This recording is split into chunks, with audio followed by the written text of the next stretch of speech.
안녕하세요. 반갑습니다. 임양정입니다. 지난주에 이어서 또 일주일 만에 이렇게 만나 뵙게 돼서 너무 반갑고요. 이제 완연한 봄이 된 것 같아요. 아침에는 추워서 이렇게 외투 하나 걸치고 왔는데 낮이 되니까 그것마저도 되게 무겁게 느껴져서 그냥 외투 벗고 살랑살랑 왔는데요. 바람도 좋고 햇볕도 좋고 조금 뭐 상황적으로는 힘들지만은 그래도 마음만은 저희가 봄을 맞이할 준비가 되어 있지 않나 싶습니다. 지난주에 이어서 이제 제가 이번에 두 번째로 강의를 시작을 하려고 그러는데요. 오늘은 가장 좋아하는 단어지 않을까 싶어요. 완치를 위한 면역력 강화 식생활. 그래서 건강한 장은 면역력의 원천이다 하는 주제로 설정을 했습니다. 자, 두 번째 보이시죠? 그래서 저희가 요즘 워낙 좀 많이들 사용하는 단어가 이 면역력이잖아요. 그래서 갈수록 면역력, 뭐 자연 면역력, 면역력이 강해져야 된다. 결국은 면역력이 강해야지만이 우리가 이겨낼 수 있다. 뭐 이런 식으로 해서 계속 면역력에 대한 얘기가 나오고 있고, 저희는 그 전부터 이 면역력에 대한 얘기는 훨씬 더 가깝게 주고받지 않았나 싶어요. 그래서 여러 가지 면역력을 강화시켜주는 여러 가지 조건 중에서 오늘은 저희가 장에 대해서, 대장에 대해서 말씀을 드리려고 합니다. 일단 면역 세포에는요, 어떤 걸 가장 먼저 떠오르십니까? 면역력 하면 일단 몸이 건강해야 된다. 병균이 들어오면은 막아내야 된다. 그리고 이 막아내는 거는 우리가 일반적으로 백혈구라고 하는 그 혈액 중에 들어있는 성분을 생각을 하게 되잖아요. 근데 이 백혈구 중에도 세 가지로 분류를 할 수가 있습니다. 그래서 가립구 해서 호중구, 호상구, 호영구. 아마 그 혈액질환에 지금 치료 중이신 분들은 아마 이 호중구라는 얘기 엄청 많이 들으셨을 거예요. 그래서 일단은 뭐 가립구에 이렇게 나와져 있고, 그리고 림프구, 그리고 요즘 이제 면역세포 하면은 B세포, T세포, NK세포 많이 얘기를 하고, 그리고 이제 당구라고 해서 이제 단세포입니다. 마이크로퍼지라고 해서 그냥 세균이 들어오면은 팍팍 잡아먹는 그냥 가장 단순한 세포가 이 당구 세포에 해당이 되어지고요. 이 가립구 중에서 하나 좀 더 설명을 해드리면은 호중구, 저희가 한자로 좋아할 호자 쓰잖아요. 좋아할 호자, 그리고 중성주자, 그리고 구, 둥글둥글한 모양의 구 해서 호중구 해서 중성의 성분을 좋아해서 이렇게 이루어져 있는 게 호중구. 그리고 호삼구 하면 뭐겠습니까? 산성을 좋아하는 구의 가립구에 해당이 되고, 호염구 하면은 염기에 해당이 되어지는 건데, 이 가립구가 이 전체 백혈구 수치의 약 50% 이상 해당이 되어지는데, 그 50% 중에서도 호중구가 90%에 해당이 되어져요. 그래서 그만큼 저희가 그 백혈구 수치 중에서도 호중구 수치에 이렇게 민감하게 반응을 하는 게 바로 그만큼의 확률이 더 많이 들어져 있기 때문입니다. 그리고 뭐 알레르기나 이런 반응이 일어났을 때는 뭐 호상무 수치가 보통은 1%인데 뭐 갑자기 수치가 증가되어졌다 했을 때는 이제 알레르기 반응을 일으킬 때라든지 이럴 때이고요. 그리고 이제 호염구 하면은 보통은 기생충이나 이런 숫자가 몸 안에서 발생이 되었을 때 이제 가가지고 싸워주는 역할을 하는 게 바로 호염구에 해당이 되어집니다. 그리고 이제 또 저희가 면역세포 했을 때 많이 얘기하는 게 B세포, T세포, NK세포에 해당이 되어지잖아요. 그래서 이 NK세포 같은 경우는 말 그대로 내추럴 킬러 해서 그냥 자연 면역세포에 해당이 되어져요.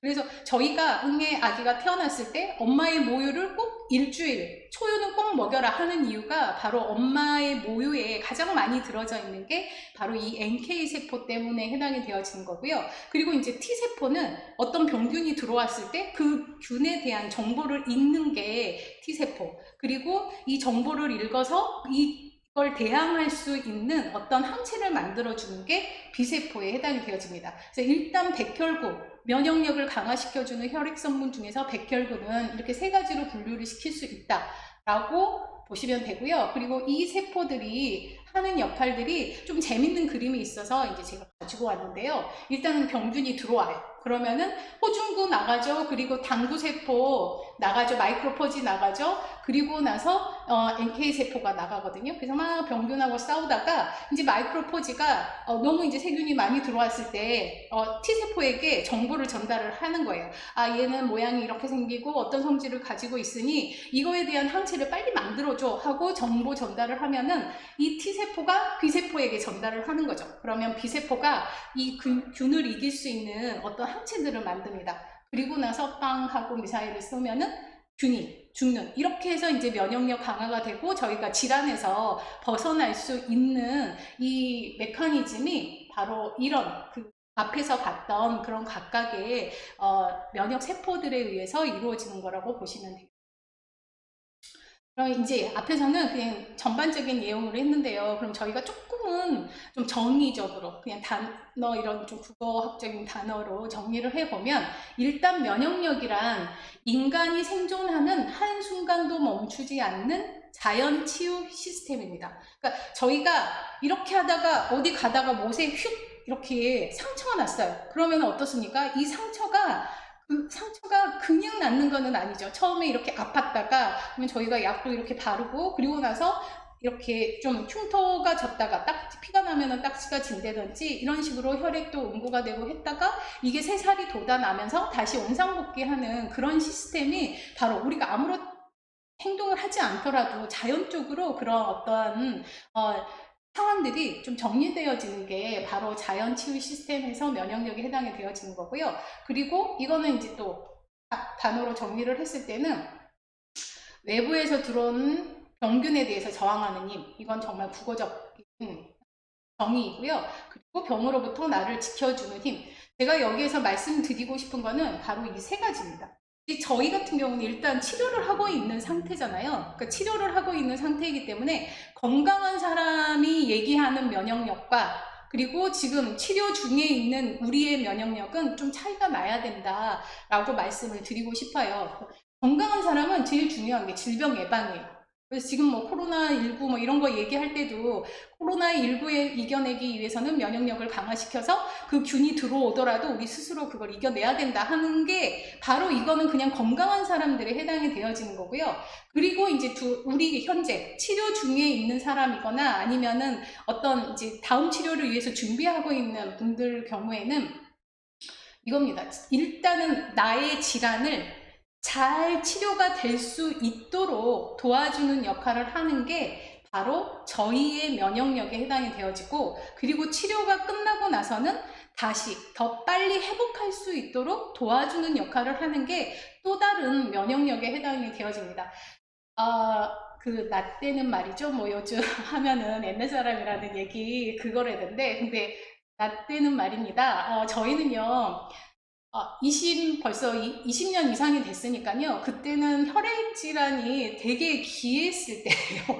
귀하다는 말이 맞는지는 모르겠지만은 아무튼 그때는 백혈병이라고 한다 하면은 일단 뭐 드라마에서만 나오는 거고 얼굴이 창백해지면서 되게 예쁜 질환으로 많이 이렇게 좀 표현이 됐던 그런 시대였는데, 일단 들어가서 치료 중에 이제 보면은 절대 그렇게 아름다운 질환이 아니지 않습니까? 그래서 항암 치료를 하고 어떤 치료 과정 중에서 각각의 부작용들이 다 겪으면서 저희가 하는 얘기, 그리고 항상 좀 그걸로 좀 의지를 했던 얘기가 뭐냐면은 열은 오르면 떨어진다. 아마 이거였던 것 같아요. 그래서 결국 항암제 때문에 치료도 되지만은 이런 원래 정상 세포들의 자극을 줘가지고 힘든 그런 부작용들이 많이 생기니까 그랬을 경우에 꼭 나오는 게 발열 증상이잖아요. 근데 이게 열이 그냥 뭐 38도 뭐 이 정도만 올랐다가 떨어지면은 얼마나 좋겠습니까? 근데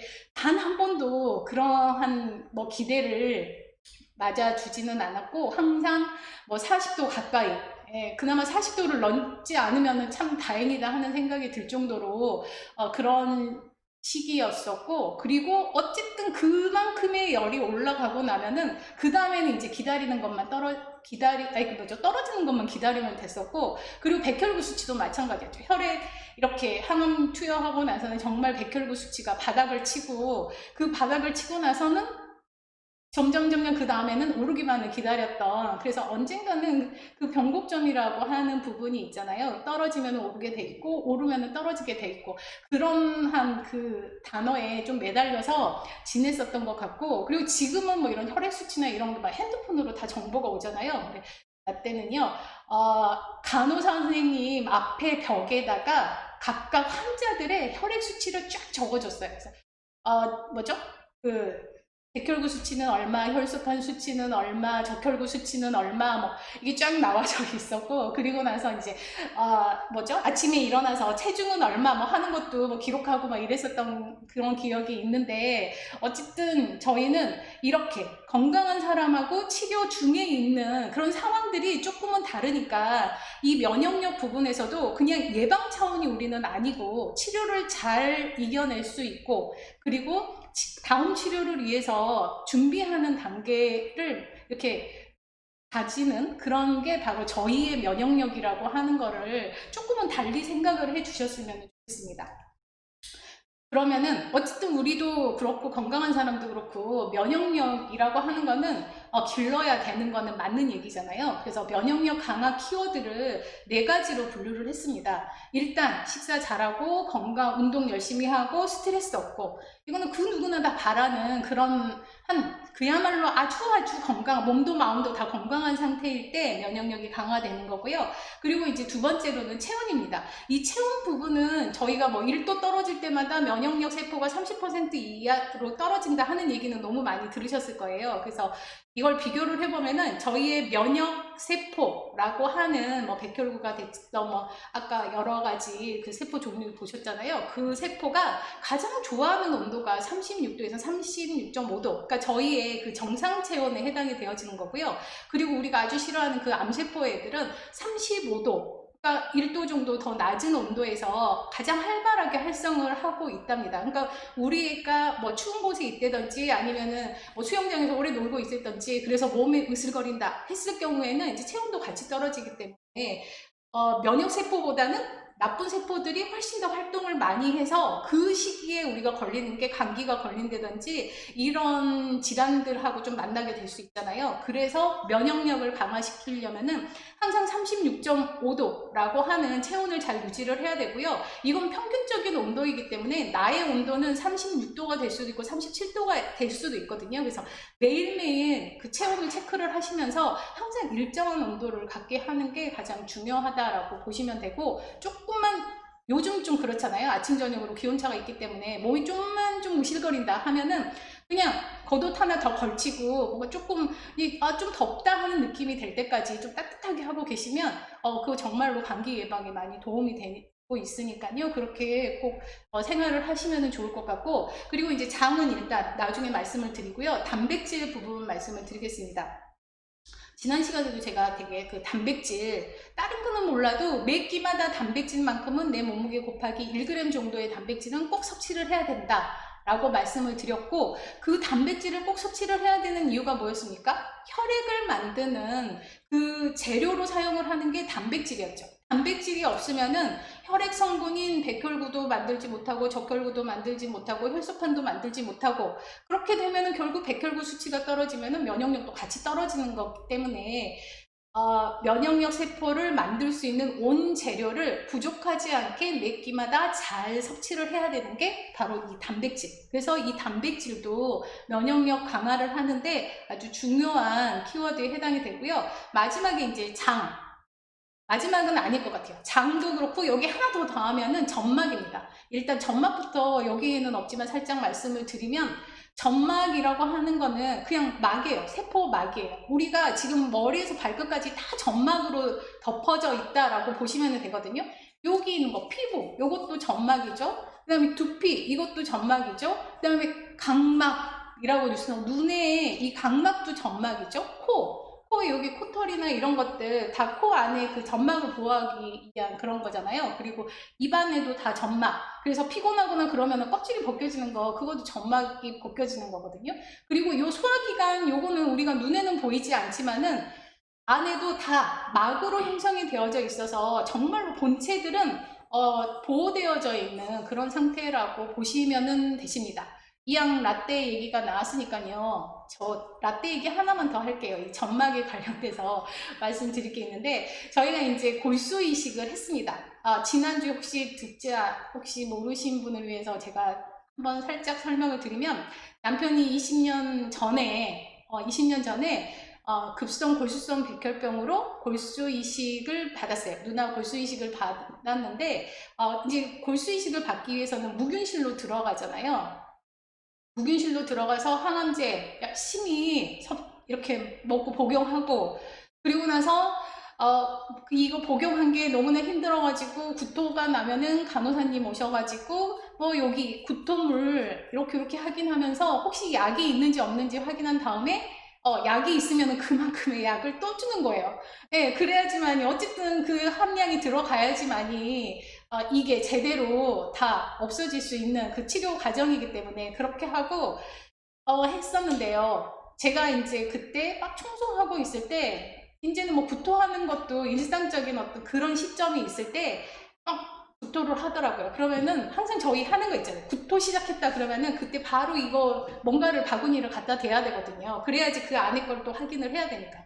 했더니 뭔가 저희 그 바다에 오염되어진 곳에서 이게 비닐 이렇게 떠다니고 뭐 찢어지고 뭐 이물질 묻고 하는 그런 비닐 같은 게 툭하니 나오는 거예요. 먹은 것도 없는데, 그때는 아무것도 먹은 것도 없는데 뭔가 덩어리가 툭하니 나오고, 그래서 이제 간호사 선생님이 젓가락으로 이렇게 해서 쭉 눌러보니까 정말로 그 비닐, 찢어진 비닐처럼 생긴 애가 이렇게 딸려 나오더라고요. 그래서 이게 도대체 뭘까? 먹은 것도 뭐 없고 막 이제 계속 생각만 했었는데, 이제 오후에 주치의 선생님 오셔가지고 이렇게 보시더니 하시는 말씀이, 위에 점막이 그냥 다 벗겨져가지고 그냥 나온 거죠. 예, 왜냐하면 약이 워낙 독하고 이 점막이 그나마 위를 보호하고 있었는데 이제 그게 나와 버린 거죠. 그러면은 어떻게 되겠습니까? 그 다음부터는 그야말로 느끼지는 못하고, 우리가 뭘로, 저는 또 특히 당사자가 아니기 때문에 거기에 대한 뭐 아픔이나 고통이나 이런 거는 좀 글쎄요, 전달이 제대로 되지 않았겠지만은, 그냥 예를 들어서 우리가 요먹기에 그냥 입안에 어떤 상처만 나도 매운 거 먹거나 물만 마셔도 이렇게 닿으면은 아파하고 뭐 이쪽으로 입을 돌려서 먹고 이랬는데, 과연 그 점막이 왕창 다 벗겨졌을 경우에는 되게 힘들지 않았을까. 근데 또 우리는 뭐가 있습니까? 면역 세포가 있고 면역력이라고 하는 게 있어서 다시 또 그런 점막들을 재생을 하는 게 또 우리 몸의 자연 치유 시스템이기 때문에 어쨌든 그때 잘 극복하고 지금까지 열심히 건강하게 잘 지내고 있고요. 그래서 일단 이제 좀 옆으로 말이 빠지기는 했지만은, 그런 점막들도 외부의 그런 균이나 이런 거를 보호할 수 있는 역할, 이런 뭐 손톱이나 이런 머리카락도 내 한 가지인 거죠. 그래서 이런 것들도 몸 그냥 처음부터 끝까지, 발끝에서 머리끝까지 다 우리 몸을 보호하고 있는 그런 성분들이다라고 보시면 되고, 오늘 이제 말씀드릴 게 바로 이제 장 부분인데요. 장은 이 대장 부분 얘기를 하는 거죠. 그리고 이 장에는 약 면역세포 전체 중에 약 80% 정도가 장에서 이루어진다라고 보시면 되세요. 그래서 제가 오늘 주제를 장으로 정했던 건데요. 그러면 장의 구조부터 보겠습니다. 장은 이제 위하고 소장이 연결되어져 있고, 소장이 다 소화시키고 영양소 흡수하고, 그리고 나서 이제 나머지 물질을 대장하고, 저 회장하고 소장하고 연결되어진 부분에 있어서 이제 나머지 찌꺼기 부분들을 대장으로 들어가면서 이 대장에서 수분을 쫙쫙 흡수하고, 나머지 이제 찌꺼기, 그야말로 몸에는 필요 없는 그런 것들을 배설시키는 게 바로 이 대장에 해당이 되어지죠. 그러니까 어떻게 보면은 우리 생활 중에 뭐 쓰레기 처리장 뭐 그런 부분이 내 몸 안에서의 역할이 바로 이 대장 부분이지 않을까 싶습니다. 근데 우리가 솔직히 집에서도요, 가장 위생적으로 잘 처리를 해야 되는 게 이런 배수구나 쓰레기통이나 하수구나 이런 부분이잖아요. 거기만 잘 청소를 하면은 균이 나오지도 않을 거고 파리가 들끓지도 않을 거고 막 이렇게 되는 거잖아요. 그러니까 우리 몸도 그 부분이라고 생각을 하시면 되세요. 대장을 그만큼 건강하게 하고 배설물을 잘 빼내면은 건강한 몸의 상태를 유지를 할 수 있다라고 보시면 될 것 같고요. 그래서 대장은 이렇게 미음자 모양으로 들어져 있습니다. 그래서 주로 저희가 배가 가스 찼다, 아니면은 뭔가 소화가 잘 안 된 것 같다 이러면은 위도 이렇게 눌러가지고 마사지를 하지만은 대장 부위도 배꼽 부분 밑으로 해가지고 시계 방향으로 돌려주면은 좀 배가 가스 차거나 이랬을 경우에는 좀 도움이 되는 게 바로 이 구조로 되어져 있기 때문에 그런 마사지가 조금은 더 효과를 볼 수가 있습니다. 그래서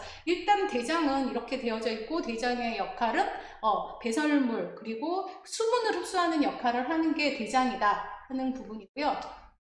이 대장에 이제 이상이 생겼을 때, 대장이 건강하지 않았을 때 발생되어지는 거는 아마 다들 한 번씩은 경험하지 않았을까 싶어요. 일단 대장이 수분을 흡수를 해야 되는데 그 수분 흡수가 낮아지면은 이게 밖으로 다 빠져나가야 되니까 설사 증상이 나오는 거고요. 그리고 연동 운동이라고 하는 거는 대장이 계속 이렇게 운동을 해야지만이 이 안에 들어있는 물질들이 쭉쭉쭉 밑으로 내려가지는데, 그 연동 운동이 제대로 되지 않아서 변비 증상이 생기는 거고, 그러면은 이 변비 증상이 생기는 거는 대변이 안 나오는 게 변비잖아요. 근데 또 다른 문제가 있습니다. 오히려 변의 저장 기능, 그러니까 변이 이렇게 한꺼번에 모아졌다가 그 중에서 수분이 빠져나와가지고 배설이 돼야 되는데 그냥 먹을 때마다 이런 저장 기능이 저하가 돼가지고 먹으면은 화장실, 먹으면은 화장실, 뭐 이런 식으로 조금은 불편한 증상이 나오는 게 빈변 증상에 해당이 되어지고요. 그리고 이제 이거는 여기까지는 그래도 저희가 생활 습관이나 아니면 음식이나 이런 거에 의해서 조금은 조정이 가능한데, 이 네 번째부터는 이제 요거는 좀 질환에 해당이 되어지는 거죠. 소장이나 대장이 유착이 돼서, 그러니까 소장에서 음식물 다 영양분하고 밑에 대장으로 내보내잖아요. 근데 이때 서로 달라붙어 버린 거죠. 그래서 음식물이 제대로 대장으로 배설이 이동이 되지 않고, 그래서 이게 꽉 막혀버리면 어떻게 되겠습니까? 저희가 풍선 같은 경우도 이렇게 꾹 막고 있으면은 공기가 밑으로 나오지 못하니까 위로 볼록 올라가는 거잖아요. 그거하고 똑같이 그냥 소장에서 대장으로 내려와야 될 게 대장으로 못 내려가기 때문에 그냥 대장이 소장이 팽팽해지는 그런 복부팽만 증상이 일어날 수 있고, 그렇게 되면은 장이 뭐 유착이 된다거나 아니면 이런 식으로 폐색이 될 수 있기 때문에 또 조심을 해야 되는 부분이고요. 그리고 이거는 이제 뭐 대장암이라든지 어떤 그 수술 후에 인공항문을 가졌을 경우에 뭐 냄새나 색깔이나 뭐 이런 과민 경향 증상이 더 심하게 나타날 수 있다 하는 게 대장의 이상이 있었을 때 나타나는 증상에 해당이 되겠습니다. 이제 이런 증상이 나타났을 때 그러면 우리는 어떻게 해야 될까? 왜냐하면 이런 증상이 이상 증상이고, 이상 증상을 개선을 했을 때 결국은 장이 깨끗해지면서 뭐 어떻게 되겠어요? 면역력이 올라가지는 거죠. 결국은 이런 증상을 없애는 게 면역력을 증가시켜주는 방법이라고 보시면 되겠습니다. 그래서 네 가지 증상에 따른 우리가 해야 할 일, 내가 변비 증상이 있다, 설사 증상이 있다 했을 때 어떠한 식생활 아니면 생활 습관을 가져야 하는가에 대해서 말씀드리려고 하는데요. 변비는 뭐 너무 많이 아시죠? 그냥 변이 잘 안 나오는 거예요. 변이 안 나오니까 변이 잘 나올 수 있도록 식이섬유 많이 섭취를 해주고, 그리고 저희가 가물었을 때 강이나 이런 데 뭐 쓰레기들 많이 곳곳에 보이는 이유가 뭡니까? 물이 없으니까 이게 쓸려나가지 않는 거잖아요. 저희 대장도 마찬가지예요. 대장에서 수분을 흡수를 하는데 수분량이 없어요. 그리고 밀어내려고 해도 수분량이 부족해요. 그러면은 그냥 결국에는 대장에 쌓여 있는 거거든요. 그래서 수분 섭취도 증가시켜주면서 변비 예방을 해야 되는 게 가장 일반적인 저희 식생활에서의 좀 변화라고 보시면 될 것 같고요. 그리고 이제 요거죠. 식사 시간을 규칙적으로 하면서 아침 식사를 해야지 장 운동이 활발해지는 거죠. 저희가 아침에 꼭 한 숟갈이라도 뭔가 사탕이라도 먹어라 한참 그런 얘기가 있었는데, 그거는 바로 뇌에다가 전달을 해주기 위해서거든요. 뇌의 영양분은 포도당밖에 없어요. 그래서 결국은 아침 식사 탄수화물 식품을 먹어야 되는 게, 뇌가 움직이고 활동을 해야지 각각의 장기들이 어떻게 활동을 하고 있는지 생각을 하게 되고 뇌 전달이 이런 신경물질들이 전달이 되기 때문에 그래서 아침 식사가 중요하게 말씀을 드리는 중요하다라고 말씀을 드릴 수가 있는 거고요.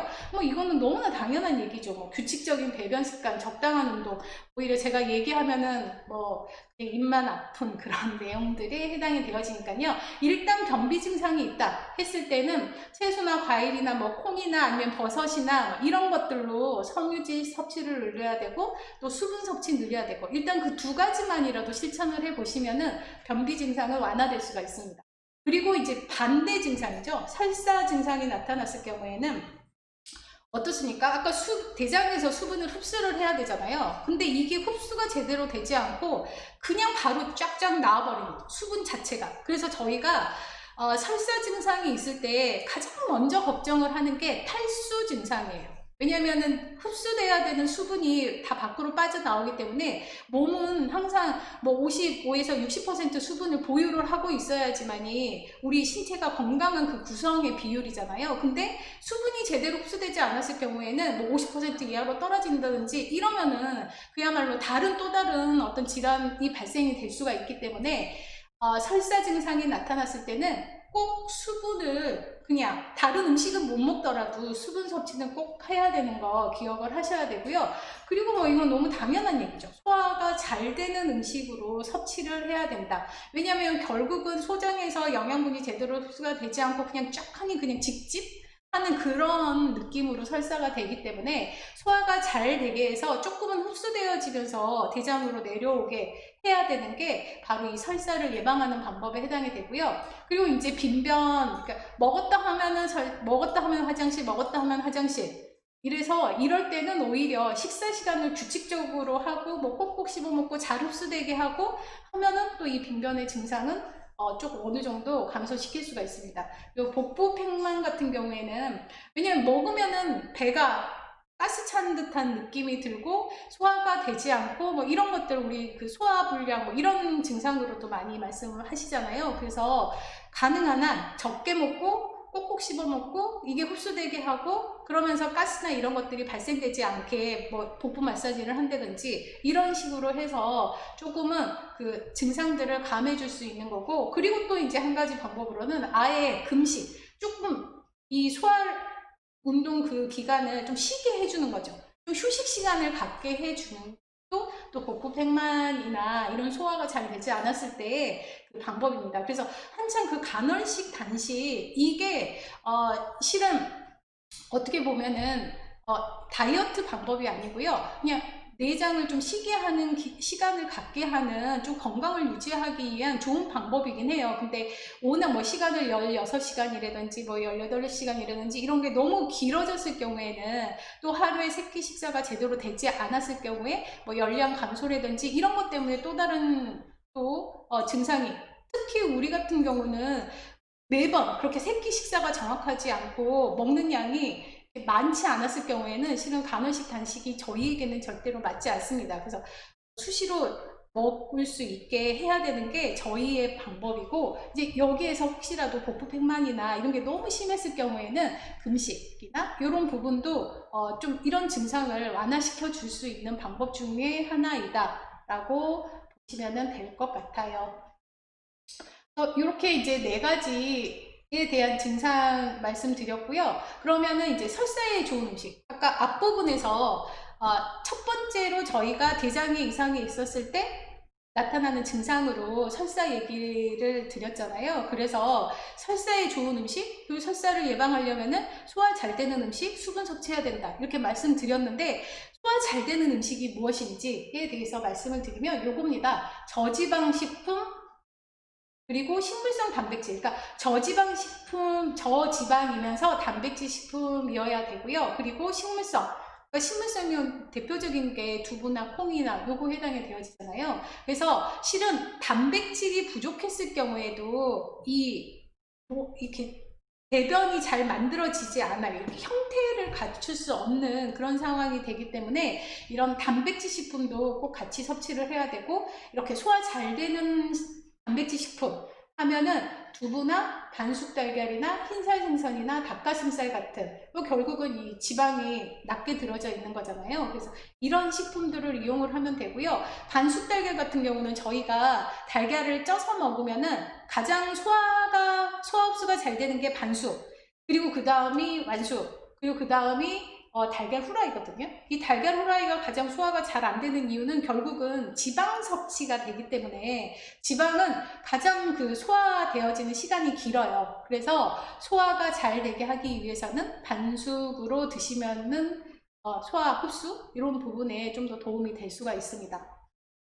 그리고 이제 저카페인의 차, 그러니까 카페인이 낮은 차 종류 해서 그냥 일반적인 보리차, 옥수수차, 뭐 율무차, 그냥 이런 공유차, 아니면은요 요즘에는 그냥 그 누룽지 가지고 그냥 끓여서 그냥 누룽지로 드시는 게 아니라 그 물만 드셔도 좀 어느 정도 전분이 함유된 물이라 좀 더 부드럽게 섭취가 가능하거든요. 그래서 그런 차들로 이제 드시면 되고, 그리고 이제 정장작용이라고 하는 거는 장을 깨끗하게 하는 그런 작용인데, 일단은 장에 상처가 나 있는 상태에서 나오는 증상이니까 장의 상처를 건드리지 않게 먹어줘야 되는 거잖아요. 그래서 짜고 맵고 기름지고 이런 건 기본으로 피해야 되는 게 바로 이 정장작용을 좀 효과적으로 높여주는 그런 식재료에 해당이 되어집니다. 그래서 된장국도 진한 된장국이면 짜고 뭐 이렇게 되는 거니까 그냥 연한, 간이 좀 덜 된 그런 된장국이나 뭐 스프나 아니면은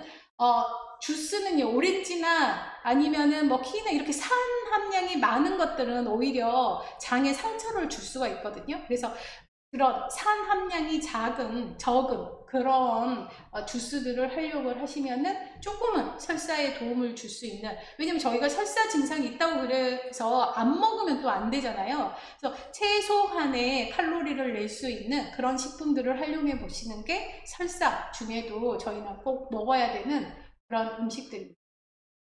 그러면은 앞에는 먹어야 되는 거였고, 이번에는 피해야 될 음식. 이 설사할 때 피해야 할 음식은 뭐하고 똑같냐면요, 변비 증상이 있을 때 먹어야 되는 음식이라고 보시면 되세요. 그래서 결국은 설사를 예방하는, 그러니까 설사가 있을 때 설사를 피하는 음식하고 변비를 예방하는 음식은 결국은 같다라고 보시면 되겠습니다. 그래서 혹시라도 설사 증상이 있으신 분들은 이런 음식 피하셔야 되고요. 만약에 나는 변비다 그러면은 이런 음식을 드셔야 되세요. 그래서 보면은 일단 식이섬유가 많은 식품입니다. 식이섬유라고 하는 거는 이제 워낙 많이 들으셨잖아요. 우리 몸에는 식이섬유를 소화시켜 줄 수 있는 효소가 없습니다. 그래서 그냥 먹으면은 그게 그냥 먹으면은 나오기까지 그냥 그 온 상태를 그대로 유지를 해가지고 나오는 거라고 보시면 되시거든요. 그러니까 계속 이렇게 쓸고 가는 거예요. 식이섬유가 계속 쓸고 가는 게 바로 이 식이섬유인데, 식이섬유에는요 불용성, 그러니까 녹지 않은 식이섬유가 있고 수용성 식이섬유가 있습니다. 근데 변비 예방이나 아니면은 설사를 예방을 하는 그거는 수용성하고는 별 관계가 없고요. 불용성, 그러니까 물에 녹지 않는, 그야말로 고구마 이렇게 끝 보면은 이렇게 심지 이렇게 나와 있는 거 있잖아요. 그런 것들이 바로 불용성이거든요. 그래서 그런 것들은 소화되지 않기 때문에 설사를 하실 때는 드시면 안 되고 변비가 있을 때는 드셔야 되고, 이렇게 보시면 되고요. 그리고 여기에 있는 식품 해조류나 뭐 버섯은 불용성도 들어져 있고 수용성도 들어져 있어요. 그리고 콩류도 마찬가지입니다. 그래서 과일이나 주로 해조류나 이런 거에 들어있는 식이섬유는 수용성 식이섬유예요. 그래서 원래 식이섬유가 불용성과 수용성이 있을 때 불용성 2에 수용성 1, 이 정도 비율이 가장 좋다라고 말씀을 드리고, 여기서 그냥 하나 더 좀 약간 이건 그냥 외워야 되는 얘기니까요 말씀을 드리면은, 하루에 필요한 식이섬유 양은 성인 남자 같은 경우에는 30, 성인 여자는 뭐 18에서 20g 정도에 해당이 되어집니다. 그래서 예를 들면은 버섯 있잖아요. 표고버섯에 보통 100g 중에 들어있는 식이섬유가 약 5.5 정도, 그리고 팽이버섯에 많이 들어있는 100g 중에 들어있는 거는 뭐 4. 얼마 이런 식으로 해서 이 버섯 중에도 식이섬유가 많이 들어져 있는데 여기에는 이제 수용성하고 그다음에 불용성하고 같이 섞여져 있을 수가 있고요. 그리고 의외로 말린 그 과일 있잖아요. 말린 과일 중에도 이 식이섬유가 굉장히 많이 들어져 있어요. 그래서 예를 들면은 오늘 이제 요리할 블루베리 아니면은 그 베리류에는 약 100g 중에 식이섬유가 약 17g 정도나 들어져 있습니다. 그리고 무화과 같은 경우에도 뭐 15g 정도 들어져 있고, 감 같은 경우는 14g 정도 들어져 있고, 이런 식으로 말린 과일 같은 경우는 대신에 수분 함량이 또 적기 때문에 이런 그 설사나 이런 증상이 있을 때는 안 좋은데, 일단 식이섬유 부분에 있어서는 효과적인 그런 식재료라고 보시면 되겠습니다.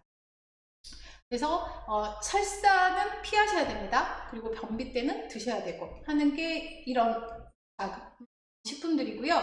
그리고 이제 두 번째로는 자극적인 음식. 아까도 말씀드렸듯이 저희가 입안에 뭐가 났거나 손에 상처가 났거나 하면은 건들지 말아야 되잖아요. 건들면은 아프고 덧나고 뭐 이러니까 건들지 말아야 되는데, 설사라고 하는 거는 장에서 제대로 역할을 못하고 현재 상처가 나 있는 상태인데 자꾸 자극을 주면은 이게 낫지를 않는 거죠. 그래서 자극이 없는 음식, 부드러운 음식으로 먹어야 되니까 커피, 카페인이 들어져 있는 커피나 술, 알코올이 들어져 있는 거나 이런 카레나 매운 고추나 이런 것들은 그 황이 들어져 있어요. 함황유라고 해가지고 황이 들어져 있어서 또 자극을 줄 수가 있거든요. 그래서 주로 조금은 향신료 종류들은 설사를 하셨을 때든 드시지 말아야 되는 그런 음식에 해당이 되고, 그리고 여기 이제 아까 말씀드렸던 게 감귤류라든지 신과일이라든지 과일이라든지 뭐 이런 것들은 조금은 설사할 때는 피하셔야 되고 변비 증상이 있을 때는 드셔야 되고, 그러니까 잘 구별하셔야 됩니다. 그리고 이제 여기가 세 번째로는 장내에 발효되기 쉬운 식품. 저희 발효식품 아시죠? 대표적인 발효식품 하면은 청국장, 뭐 된장, 뭐 이런 장류, 그리고 또 우리가 너무너무 좋아하는 김치도 발효식품, 요구르트도 발효식품. 그래서 뭔가 세균에 의해서 새로운 제품이 만들어지는 게 바로 발효식품에 해당이 되어지는데요. 이 발효식품은 균이 있어야 돼요. 유산균이 됐던 비피더스 균이 있던 납두균이 됐던 각각의 가스를 발생시켜서 다른 성질로 변화시켜주는 이런 균을 가지고 있기 때문에 어떻습니까? 계속 말씀드리지만은 설사 증상이 있다, 장이 건강하지 않다. 장이 건강하지 않다는 결국은 이게 면역력이 저하되어져 있는 상태라 외부에서 어떤 균이 들어오더라도 그걸 막아낼 수 있는 힘이 지금은 적은 거죠.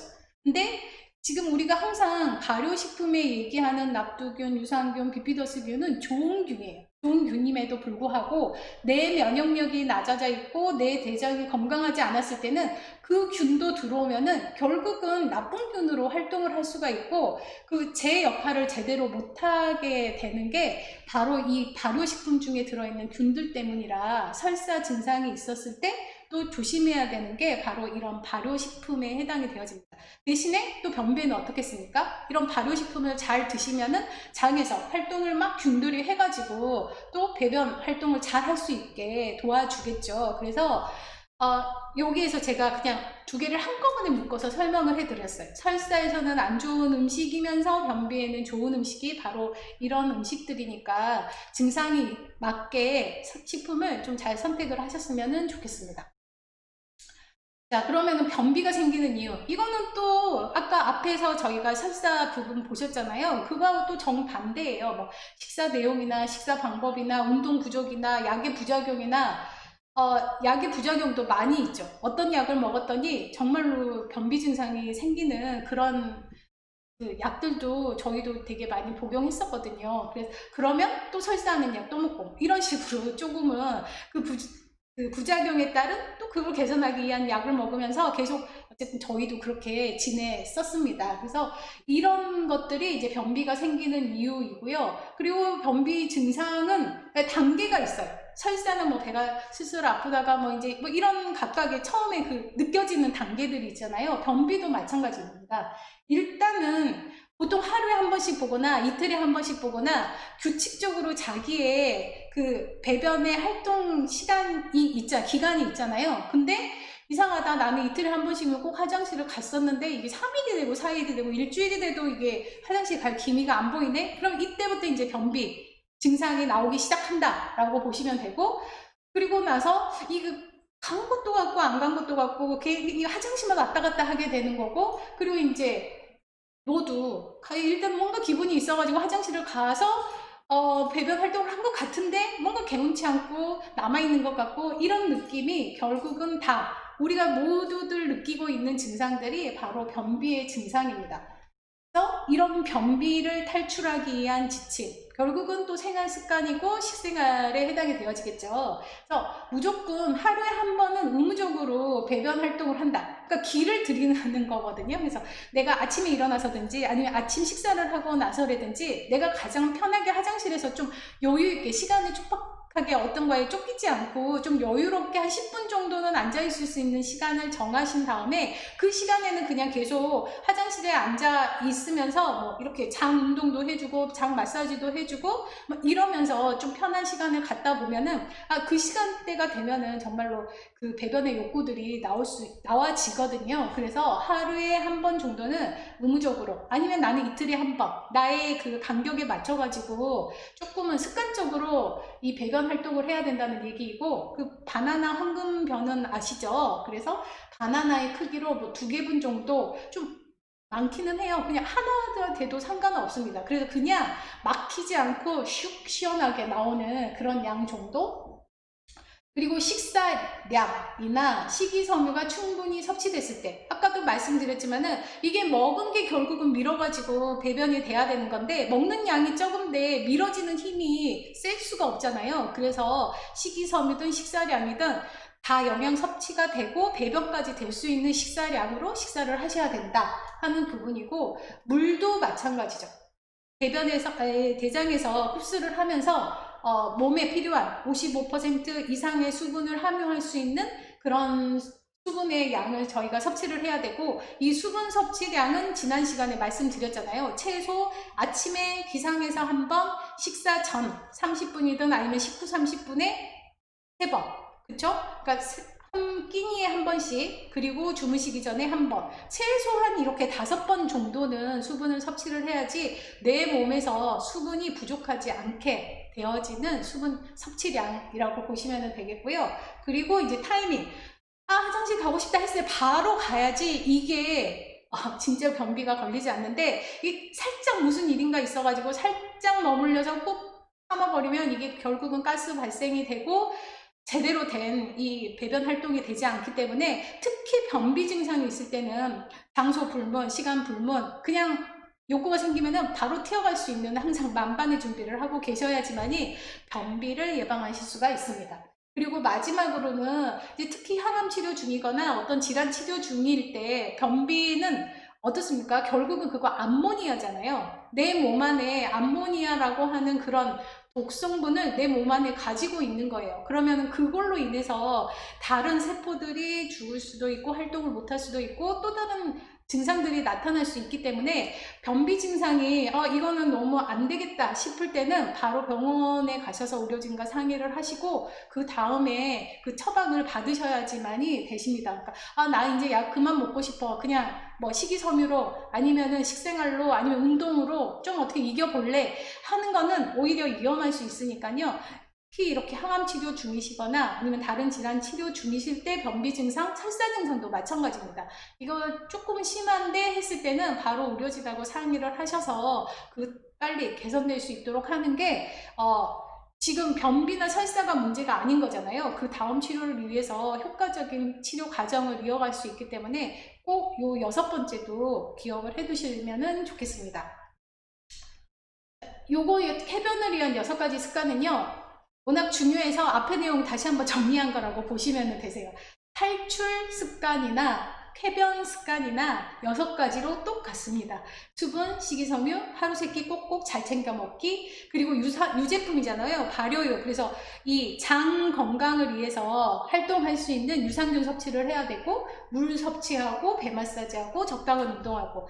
너무 중요해서 2번 반복해 드렸습니다.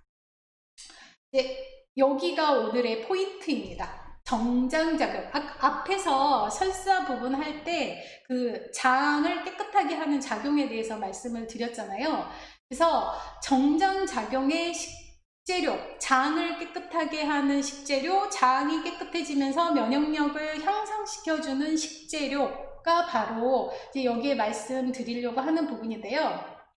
B세포를 증진시키고 촉진시켜주는 게 그 장에서의 활동이에요. 아까 B세포가 뭐였습니까? 새로운 항체를 만들어주는 거였잖아요. 어떤 균이 들어왔을 때 그걸 이겨낼 수 있는 그 항체를 만들어주는 게 바로 이제 장에서 할 수 있는 거고, 면역세포 중에서 가장 많이 들어져 있는 게 바로 장이고, 그래서 장을 건강하게 했을 때 면역력이 올라간다. 이거는 그냥 불변의 법칙입니다. 그래서 장을 건강하게 해야 되는데, 저희가요 요구르트를 많이 드시죠. 요즘은 그냥 그 유산균이라고 해서 요구르트가 아니라 그냥 유산균 자체를 섭취하시는 분들도 계시고, 그리고 요즘은 또 나뉘어졌죠. 프로바이오틱스, 프리바이오틱스 해가지고 두 개를 같이 먹어야지만이 장의 건강을 위해서 되게 효과적이다 라고 이제 여러 건강 그 식품들 얘기가 많이 나오고, 그리고 최근에 어쨌든 이 프리바이오틱스라고 하는 단어가 새롭게 형성되어지기는 했어요. 예전에는 그냥 프로바이오틱스 아니면 뭐 비피더스균, 유산균 여기까지만 얘기를 했는데, 지금은 정말로 프리바이오틱스라고 해서 결국은 유산균의 먹이입니다. 지금 유산균이잖아요. 균이 활동을 하면서 다른 그 장의 건강을 활발하게 해주고 정장작용을 해주는 거잖아요. 그러니까 이거는 어떻게 보면은 생균이에요. 그냥 활동하는 세균 중에 하나라고 보시면 되세요. 그럼 세균은 뭐겠습니까? 어쨌든 움직이고 생명체이기 때문에 그 큰 의미로 보면 어쨌든 생명체인 거잖아요. 그랬을 때 얘도 먹고 살아야 되잖아요. 그 먹이에 해당이 되어지는 게 프리바이오틱스입니다. 그러니까 잘 생각을 하면은 실은 뭐 프리바이오틱스, 프로바이오틱스를 같이 먹는 게 효과적이기는 해요. 예, 그냥 뭐 그냥 다른 거 이론적으로 봤을 때는. 근데 꼭 드셔야 되는 거는 아니니까 오해 없으시기 바라고요. 어쨌든 프리바이오틱스는 유산균, 프로바이오틱스, 비피더스균 이런 것들의 먹이에 해당이 되어진다라고 보시면 되고요. 그래서 만약에 예를 들어서 나는 뭐 유산균 안 먹고 그냥 뭐 프리바이오틱스만 먹어 했을 경우에는 이거는 이제 들어가면은 내 장에 활동되어져 있는 그게 먹이로 사용이 되던지, 안 그러면은 또 내 장에 균이 없으면은 그냥 또 그냥 아무런 유용 가치가 없이 또 사면 되든지 그냥 사그러들든지 그런 역할이 있는 거기 때문에, 혹시 또 이런 저희 건강식품에 대해서 워낙 관심들 많으시잖아요. 그래서 그때는 내 장 상태를 보고 좀 그런 기능성 식품들은 선택을 하시고, 또 꼭 치료 중이면은 의사 선생님하고 한 번 더 상의를 하셔야 됩니다. 왜냐하면 저희는 특별하기 때문에 그냥 일반인처럼 막 먹어서는 안 되거든요. 그래서 꼭 그 의료진하고 상의하는 거는 절대로 잊지 마시길 바라고요. 이거는 정말로 저의 경험담. 예, 다른 경험담들을 워낙 많이 들으시잖아요. 이거 먹고 좋아졌다, 이거 먹고 좋아졌다 하는 경험담인 것처럼 저도 저의 경험으로 봐서는 절대 그런 식품들은 함부로 먹어서는 안 되고, 정말로 한 번 더 생각하고 신중하게 고려해서 선택해야 된다 하는 경험담을 말씀을 드린 거니까 잘 선택을 해 보시기 바랍니다. 그래서 이런 유산균하고 지금 비피더스 균이잖아요. 유산균도 그야말로 유제품의 균이에요. 유제품에서 살아나는 균. 그리고 비피더스 균은 우리가 요구르트에서 많이 들어보셨잖아요. 그래서 이 두 개가 틀린 균이 실은 아닙니다. 결국은 저희가 어디만큼 포함을 시키고 있느냐, 이걸로 보시면 될 것 같아요. 실은 우리나라 하면은 어떻습니까? 서울, 경기도, 뭐 전라도, 제주도, 뭐 경상도 다 해서 그냥 우리나라잖아요. 그리고 그 안에 또 들어가면은 이렇게 여러 가지 시도로 나뉘어진 것처럼 비피더스균이 그냥 큰 우리나라라고 보시면 되세요. 그 안에 유산균도 들어져 있고 또 다른 균도 들어져 있고 뭐 이런 걸로 보기 때문에 유산균이든 비피더스균이든 간에 이거는 장에서 저희가 유익균이라고 하는 거 지난번에 말씀드렸잖아요. 좋은 활동을 만들어주는 균이 바로 유산균 비피더스균입니다. 근데 여기에다가 플러스 콩가루 적어놨잖아요. 이 콩가루는 뭡니까? 결국은 이제 단백질에 해당이 되어지는 거고, 또 단백질 안에는 질소라고 하는 게 들어져 있으면서 발효를 잘 시킬 수 있는, 그래서 그 제품이 바로 콩가루에 해당이 되어지는 거고요. 그래서 이 콩가루를 납두균에 의해서 한 번 더 발효시켜주는 게 청국장에 해당이 되어지죠. 그리고 그래서 청국장은 결국은 장 활동을 활발하게 해주고, 그 중간에 여기 편도 아니고 뭐죠? 그 유익균도 아니고 나쁜 균도 아니고 그냥 양쪽에 다리 걸치고 있는 그 균들이 보통 70% 정도 포함이 되고 있잖아요. 그러니까 그 균들을 더 유익균으로 만들어줄 수 있는 게 바로 저런 청국장이나 아니면은 유산균이나 이런 것들에 해당이 되겠습니다. 그리고 여기에 이제 들어있는 양파나 마늘 같은 경우는 여기도 아까 말씀드린 것처럼 이게 바로 그 유황알료라고 해가지고 황성분 포함하고 있는 그 향신료 중에 해당이 되어지거든요. 이거는 뭡니까? 세균을 잡는 그런 그 세균 멸균 시키는 그런 작용도 있고, 체온도 높여주는 살균 작용도 있고, 아니면 체온 높여주는 온도 상승 작용도 있고, 이런 식재료가 바로 양파, 마늘, 아니면은 뭐 양배추, 부추 이런 것들이거든요. 그런 것들 많이 드시고, 바나나 같은 경우에는 지금 여기 보면은 올리고당이라고 들어져 있잖아요. 바로 이 올리고당이 또 장에서 먹이 역할을 하는 게 이 올리고당입니다. 그래서요, 제가 하나 더 말씀을 드리면, 아까 프리바이오틱스 되게 말씀 많이 드렸잖아요. 그 프리바이오틱스에 뒤에 보면은 성분표 나와 있어요. 그 성분표 보시면은 올리고당입니다. 네, 결국은 올리고당이거든요. 그래서 이 프리바이오틱스는 그 유산균의 먹이로 해당이 되어지고, 우리가 식품 중으로 같이 섭취를 할 수 있는 것은 올리고당이다 라고 보시면 될 것 같고요. 여기에서 이제 하나 더 말씀을 드리면, 이 유산균은 요구르트에 많이 들어져 있잖아요.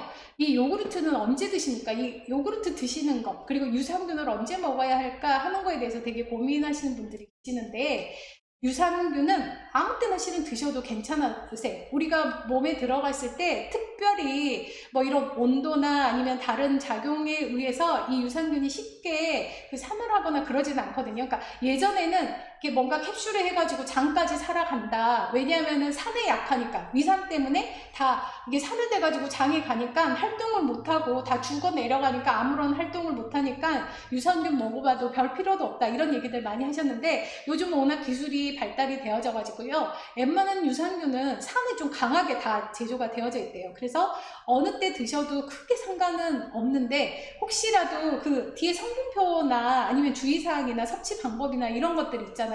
그거 가끔 보시면은 그 섭취 방법에 뭐 식전에 드세요, 식후에 드세요 하고 이렇게 기록되어진 부분 제품들이 있어요. 그래서 그 제품들은 그 제품이 먹으라고 할 때, 섭취하라고 할 때 드시는 게 가장 효과적이기 때문에 그 섭취 방법 확인하시고, 특별히 그런 섭취 방법이 없다 하셨을 경우에는 그냥 하루에 잊지 않고 드시는 게 가장 중요하세요. 그러니까 내가 유산균을 한 달간 먹었어요. 한 달간 먹고 그리고는 이제 뭐 한 달간 계속 먹었으니까 그 작용이 계속 유지가 되겠지 하고 또 그냥 한 달간 쉬어요. 이렇게 되면은 그거는 아무런, 그냥 유산균은 그냥 그 한 달 내로 끝나는 거예요. 그래서 유산균을 드시려면은 실은 지속적으로 복용을 하시는 게 훨씬 더 효과적이기는 합니다. 그래서 유산균은 요구르트에도 들어져 있고, 그리고 한참 우리나라가 요구르트를 굳이 먹지 않아도 된다 라는 얘기가 있었어요. 그 이유는 뭐였겠습니까? 김치 발효되잖아요. 생김치 담아가지고 시간이 지나면서 뭔가 시큼해지면서 이렇게 나오는 게, 바로 그때 활성화되어지는 게 유산균, 젖산균에 해당이 되어집니다. 그래서 굳이 우리나라 사람 김치 잘 먹으니까 유산균을 먹지 않아도 된다 하는 그런 얘기들도 있었는데요. 그건 어쨌든 뭐 김치를 잘 먹었을 때의 얘기고, 또 김치 같은 경우에 또 효과적인 게 익어지면서 그리고 발효되어지면서 같이 상승되어지는 영양소가 하나 더 있어요. 비타민 C. 그래서 김치가 되게 건강식품으로 많이들 얘기를 하는 게 유산균에 의한 그런 발효식품이기도 하면서 또 이게 익어지면서 숙성되어지면서 비타민 C 함량도 증가되어지고, 근데 이게 숙성되어지다가 어느 순간에 쉬어지잖아요. 그야말로 신김치가 될 때는 그때는 비타민C 함량도 같이 떨어지니까 신김치보다는 한참 익어지는 그 단계에서 섭취를 하시는 게 비타민C를 조금은 보충할 수 있는 방법에 해당이 되겠습니다. 그래서 이 장을 조금 잘 건강하게 만들기 위한 식재료 하면은 여기에 나와 있는 것처럼 유산균 포함이 되어진 요구르트, 그러니까 유제품 해당이 되어지고요. 그리고 앞에 부분에서 다시 한번 정리를 하면은 과일, 또 식이섬유, 수용성 식이섬유 많이 들어져 있어서 장을 깨끗하게 하는데 도움을 주는 거였고, 그리고 불용성 식이섬유가 많이 들어져 있는 버섯이라든지 야채라든지 뭐 이런 종류들 또 잘 드시는 게 좋은 장을 깨끗하게 하는 방법. 그리고 또 하나는 뭐겠습니까? 수분 섭취. 그래서 찌꺼기들이 잘 밖으로 배출될 수 있도록 좀 쓸어내는데 지장이 없도록 하는 것도 또 장을 건강하게 하는 방법. 그리고 그 외에 더 중요한 거는 스트레스 없이, 저희가 스트레스 딱 뭔가에 하나 꽂혔다 하면은 그때부터는 소화 안 되시죠. 소화 안 되면은 먹는 것도 잘 안 넘어가죠. 먹어도 배가 부글부글 가스 차고 뭐 이런 증상들 나오잖아요. 그래서 조금은 마음을 편하게 가지시면서 좀 긍정적인 생각들을 많이 하시면 이것 또한 장이 건강해지는 방법에 해당이 되겠습니다. 여기에서 이제 정장작용 말씀드리면서 이제 한 가지 팁으로 같이 적어 놓은 게 항산화 작용입니다. 이 항산화 작용 워낙 많이 들으셨잖아요. 우리 몸에서 활성산소가 나오는데 이 활성산소가 많아지면은 암세포가 또 잘 자란다. 그래서 몸 안에 산소를 없애주는 역할을 하는 게 또 이 항산화 식재료입니다. 근데 이거는요, 결국은 저 정장작용을 하는 식재료하고 거의 같아요. 그래서 비타민 A 많이 들어져 있는 거 하면은 주로 녹황색 채소잖아요. 당근이든 뭐 호박이든 아니면 토마토든 뭐 이런 것들이고, 비타민 C나 E나 이런 것들도 과일이나 야채에 해당이 되어지는 거고, 아연이나 세렌 같은 경우는 조금은 미각하고도 관련이 되어져 있고, 요거는 그 면역세포, 정말로 그 면역세포에 바로 영향을 주는 게 또 아연이나 세렌 인데요. 이 두 가지는 주로 그 동물성 단백질이나 아니면 굴 이런 거에, 그러니까 조금은 단백질 식품에 많이 들어져 있는 게 아연이나 세렌에 해당이 되어지고, 토마토에 들어져 있는 리코펜, 이 리코펜은 결국은 비타민 A로 변해지는 그거거든요. 그래서 리코펜이 베타카로린이 비타민 A 이런 식으로 단계적으로 우리 몸 안에서 하는 거는 결국 점막 보호해주는 비타민 A 성분으로 변화되어지는 거고, 지난번에도 그 저희가 야채 색깔 얘기할 때 이 안토시아닌 얘기했잖아요. 좀 보라색 아니면 붉은색 해서 블루베리가 됐던 가지가 됐던 딸기가 됐던 뭐 이런 것들이 안토시아닌, 그리고 폴리페놀 성분 하면은 이건 그 지난 시간 항상 결국에는 지난 시간 오늘 다음 시간 골고루 드시는 건데, 폴리페놀 성분 하면은 바나나, 그래서 바나나에는 오리게놀이라고 하는 약간의 그 면역세포가 들어져 있어요. 그래서 이 면역세포 하면은 그 스윗폿에서 지난주에도 아마 말씀드린 것 같은데, 그 바나나가 익기 시작하면 그 갈색 반점이 생기잖아요. 땡땡땡땡 이 반점이 많을수록, 그리고 균일하게 그 아주 막 까매가지고 뭉개지는 그런 게 아니고 그야말로 껍질에만 땡땡땡땡 되어져 있고, 껍질을 볶으면은 그냥 안에는 그냥 바나나 색깔인 그 상태가 가장 이 폴리페놀, 오리게놀 성분이 많이 들어져 있는 거고, 그게 또 면역력을 상승시켜주는 성분에 해당이 되어집니다.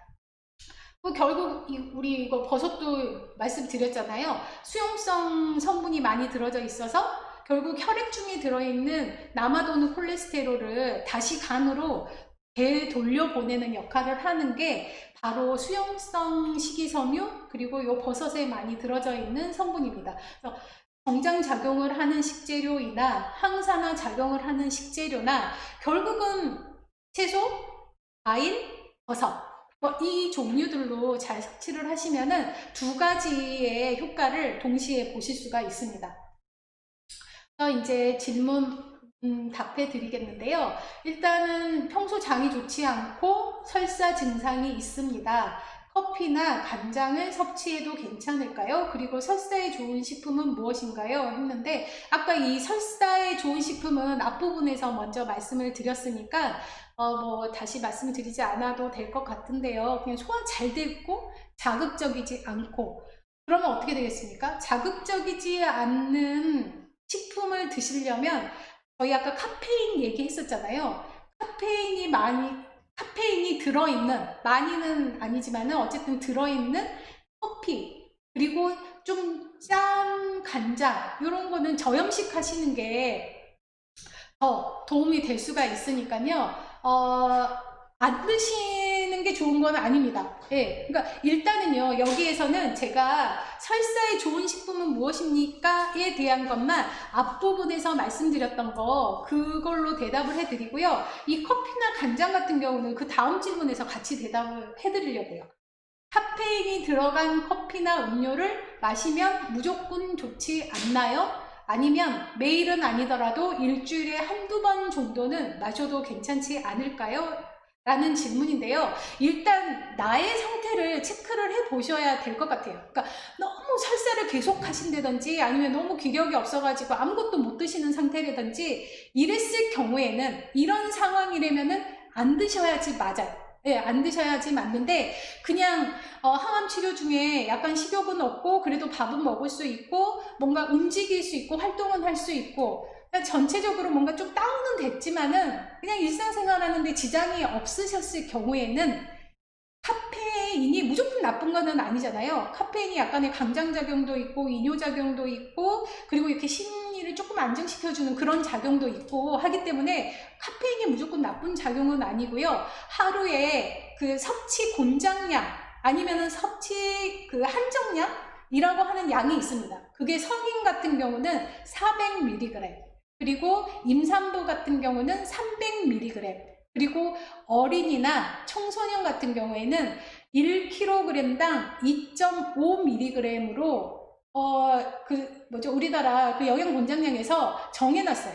그러니까 그만큼 정해놓은 거는 그래도 그만큼까지는 괜찮아 하는 양이니까 이걸 또 어떻게 계산을 하시면 되냐면 일반적으로 저희가 온두 커피가 됐던 캔 커피가 됐던 믹스 커피가 됐던 이런 그냥 커피 마시는 거에 카페인이 한 잔에 뭐 캔이면은 뭐 한 250 정도 될 거고 믹스 커피면 한 100 정도 될 거고 아니면은 그 머그잔에다 들어 마시는 거는 한 200 정도 되겠죠. 그래서 커피의 종류에 따라서 양이나 뭐 이런 거는 조금은 다르지만은 총체적으로 봤을 때 약 100mg은 안 들어있어요. 그러니까 어떤 거는 믹스커피 같은 경우는 실은 57mg 그리고 갈아 만든 온두커피에 제일 많이 들어져 있거든요. 약 98mg 그리고 캔커피에는 약 70에서 80 정도 mg 이 정도의 카페인이 들어져 있으니까 저희가 이게 또 항목별로 다 따지다 보면 머리 아프니까요. 그냥 그거 빼고 일반적으로 커피에는 제일 높은 수치에서 살짝 내려간 걸로 해서 약 85mg 정도 들어있다 라고 그냥 기억을 하고 계시면은 내가 하루에 몇 잔 정도의 커피를 마시면 될까 하는 게 나오겠죠. 이거는 이제 그래서 보통 얘기를 하는 게 성인 같은 경우는 하루에 4잔 이상 마시지 마라 얘기를 하거든요. 왜냐면 한 잔에 85니까 그리고 400 이하로 먹어야 되니까 4잔만 마시면은 어쨌든 400 이하로 떨어지잖아요. 그리고 임산부 같은 경우에는 보통 뭐 한두 잔은 괜찮아요. 뭐 병원에서도 그렇게 얘기를 하는 거니까 그래서 진하게는 아니면 일반 커피로 한두 잔은 괜찮아요 하고 임산부는 이렇게 얘기를 했죠. 근데 또 저희는 특별하잖아요. 그래서 그냥 성인, 임산부 빼고 저희는 어린이의 카페인 함량으로 조금 보시면 되지 않을까. 그래서 1kg당 내 몸무게 1kg당 2.5mg의 카페인을 그냥 뭐 그 정도는 섭취를 해도 애도 그 정도는 먹을 수 있으니까 저희도 그 정도는 먹어도 괜찮지 않을까. 왜냐면 커피 너무 먹고 싶은데 못 먹게 하면 그것도 실은 스트레스거든요. 그래서 그 정도의 양만큼만 드신다면은 하루에 한 잔 정도 그리고 좀 연하게 해서 한 2잔 정도는 괜찮지 않을까 기분 전환도 그렇고, 솔직히 뭐 이렇게 날씨도 좋고 그러면은 창밖에 보면서 커피 이렇게 들고 마시고 싶잖아요. 그래서 그런 것들로 조금은 스트레스가 해소가 되고 기분 전환이 된다면 충분히 좋은 뭐 음료라고 생각이 들고, 그리고 카페인이 100% 자극적이고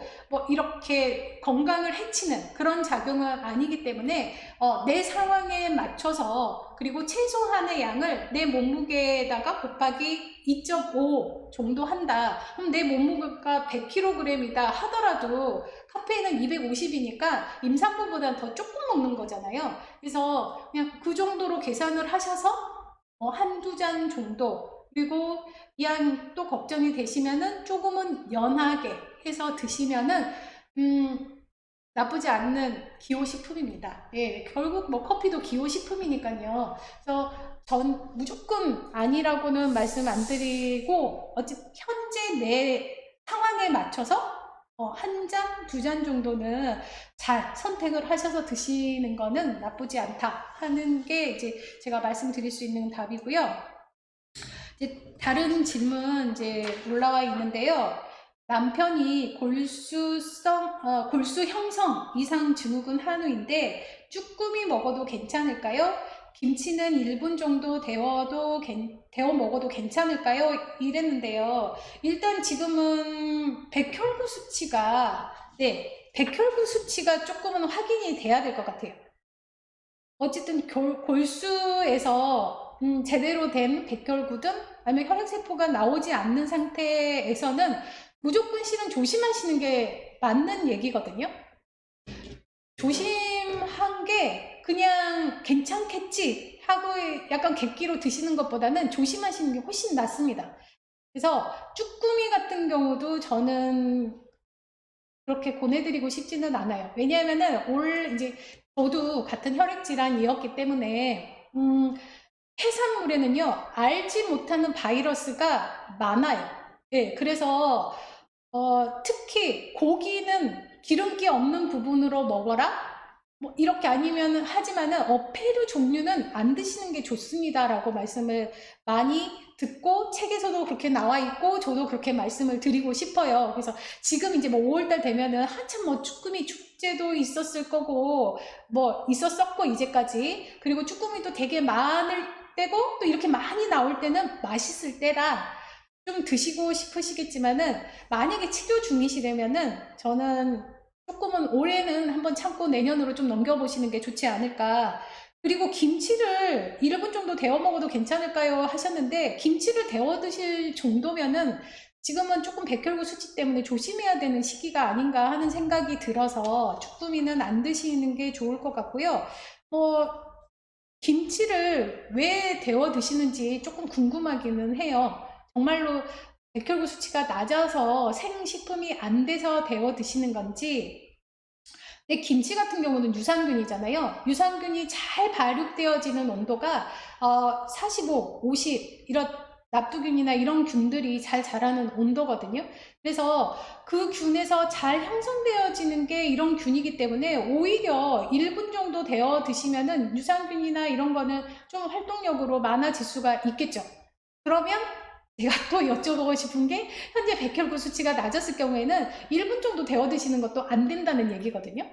왜냐하면 결국은 유산균이나 뭐 이런 균들이 또 한참 활발하게 움직일 텐데, 건강했을 때는 그런 균들이 좋은 균이지만은 내가 현재 면역력이 약해져 있고 조금 조심해야 될 시기에는 이 좋은 균도 나쁜 균으로 바뀔 수가 있으니까 가능한 한 균이 활동할 수 있는 조건으로 만들어주지 않는 게 더 좋으니까요.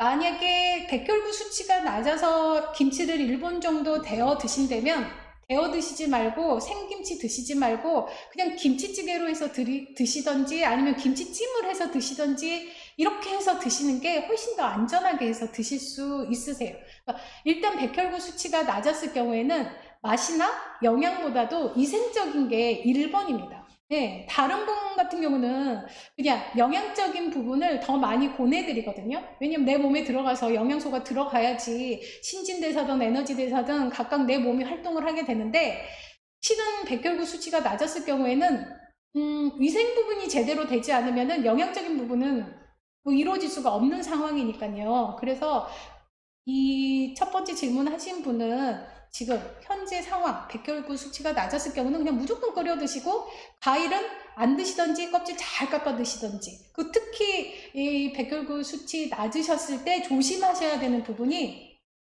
조리기구요. 칼 같은 경우에도 손잡이하고 칼날하고 요 사이 요 균 때문에 굉장히 또 문제가 생길 수가 있고요. 도마도 나는 깨끗하고 보통 때 이랬을 때 아무 문제 없었지만 백혈구 수치 낮았을 때는 또 문제가 될 수가 있거든요. 그래서 제가 이 위생 부분에 있어서 좀 안타까운 저의 경험은 아니고 옆 그 환자분의 얘기를 좀 드리려고 해요. 왜냐하면은 조금은 저희가 그래야지만이 위생적인 부분에 좀 더 각성을 하고 좀 조심하지 않을까 싶어서 말씀드리는데, 저희가 이제 20년 전이죠. 그러니까 그때하고 지금하고는 뭐 병원의 상태도 다를 거고, 뭐 약의 상태도 다를 거고, 되게 조건들이 정말로 나 때하고는 좀 많이 다를 것 같은데요. 그래도 뭐 위생 부분에 있어서 중요도는 지금이나 그때나 똑같기 때문에, 그때에 제가 봤던 말씀을 드리면 고등학생이었습니다. 네, 고등학생이었고 굉장히 치료 잘하고 퇴원했어요. 퇴원하고 이제 저희는 조금 더 병원에 머물러져 있었을 텐데, 거의 이제 저희도 퇴원 준비하고 이제 마무리하고 있는 그 시점에서 안 좋은 소식을 들었어요. 그 안 좋은 소식이 뭔지는 아시겠죠? 예, 그래서 좀 되게 안타까웠는데, 이제 나중에, 왜냐면 되게 좀 건강하고 치료가 잘 돼서 퇴원을 했었기 때문에, 좀 궁금했거든요. 그래서 어떻게 된 건지, 뭐, 이렇게 알아보니까 제가 직접은 실은 못 알아보고, 이렇게 건너들어 얘기로는, 그때는 이렇게 그 아파트 말고 그냥 개인 주택 있잖아요.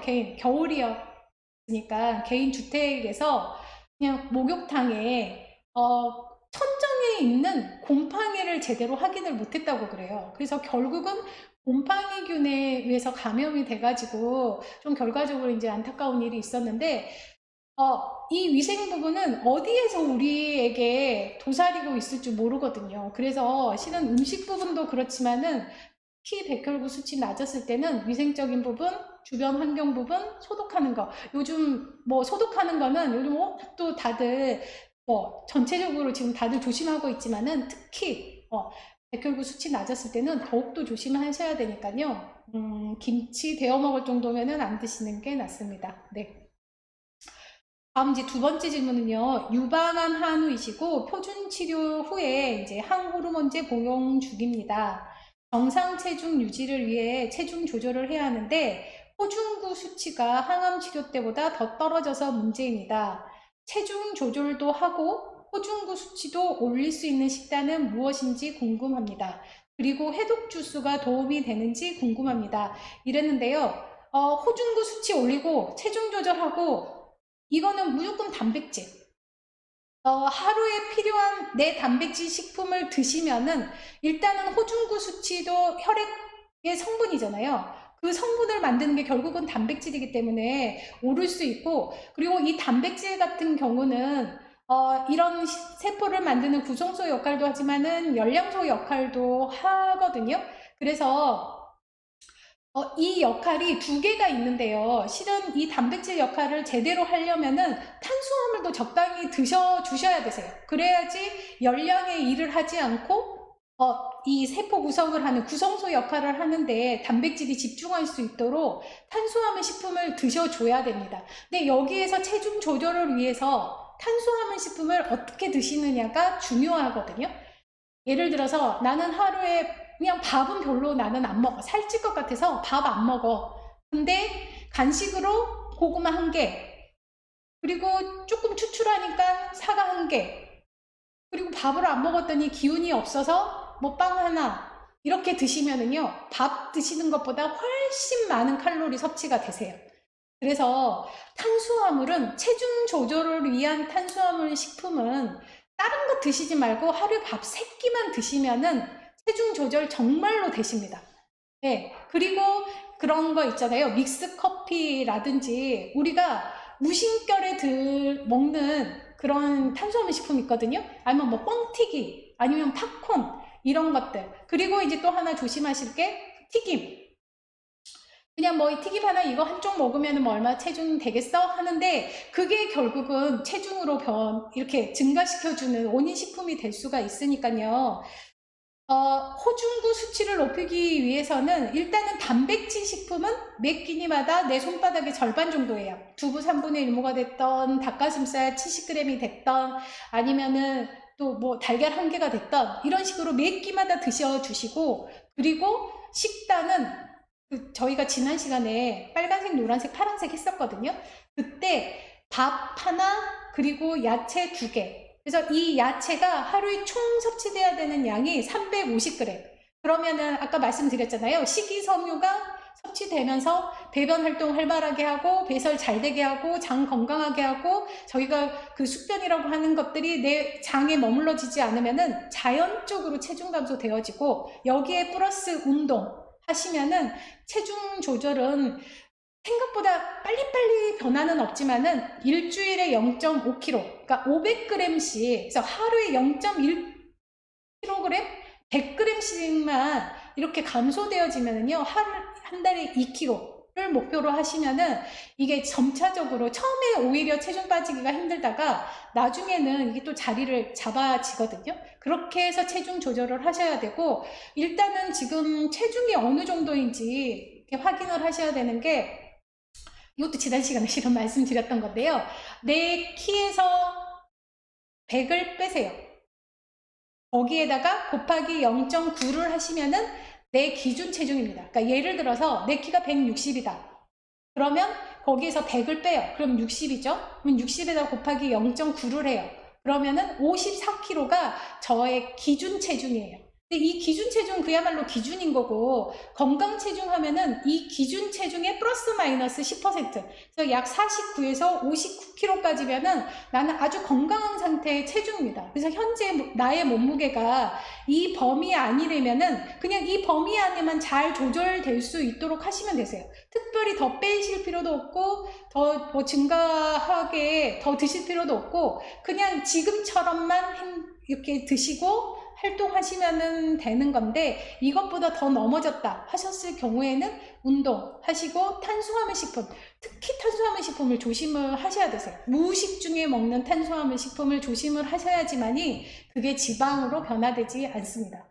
밥도 한 끼, 그러니까 밥 3끼 드세요 했더니 한 끼 밥을 뭐 그야말로 우리 머슴밥이라고 하는 만큼 드시면은 안 되고요. 150에서 200g 정도 그 양으로 해서, 그 저희가 식당 가면 이렇게 살랑살랑 퍼진 밥의 양 있잖아요. 그 정도로만 드시면 되세요. 흰밥보다는 잡곡밥이 훨씬 더 효과적인 거는 아실 거고, 근데 잡곡밥은 소화가 잘 안 된다 하셨을 경우에는 그냥 백미 드셔도 괜찮으십니다. 그러니까 실은요, 이 먹는 거는 그 상대방이 현재 나의 상태가 어떠냐에 따라서 실은 달라져요. 아무리 내가 현미밥이 좋다고 그래도 소화가 잘 안 되는 사람이면은 현미밥은 그건 좋은 식품이 아닌 거고요. 아무리 오이가 좋다고 그래도, 저 같은 경우는 진짜로 오이 알레르기가 있거든요.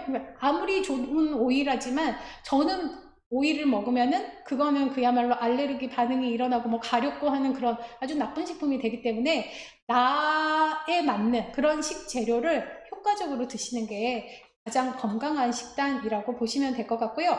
해독 주스 도움 되십니다. 근데요, 해독 주스를 드실 때 실은 저는 뭐 해독 주스로 만들어 드시는 것보다는요, 그냥 야채로 350g 드시는 걸 더 권해드리고 싶어요. 왜냐하면은 일단 야채가 끓여지면은 비타민이나 뭐 수용성이나 열에 약한 거나 이런 영양 성분들은 다 파괴가 되어지거든요. 그리고 단지 식이섬유, 그리고 해독 주스로 만들어 먹으면은 많은 양을 그냥 한꺼번에 농축시켜서 먹는 그 효과로 먹어지는 거기 때문에 변비나 체중 감량이나 하시는 분들은 이 해독 주스가 도움이 많이 되십니다. 네, 그리고 절대 몸에 나쁜 거는 아니니까요. 이렇게 해서 드시는데, 그냥 건강하시고 조금 생야채로 드셔도 뭐 크게 무리가 없다 하시면은 실은 생야채로 드시는 게 수분 섭취나 아니면은 비타민이나 이런 부분들도 같이 얻을 수 있는 그런 섭취 방법이니까요.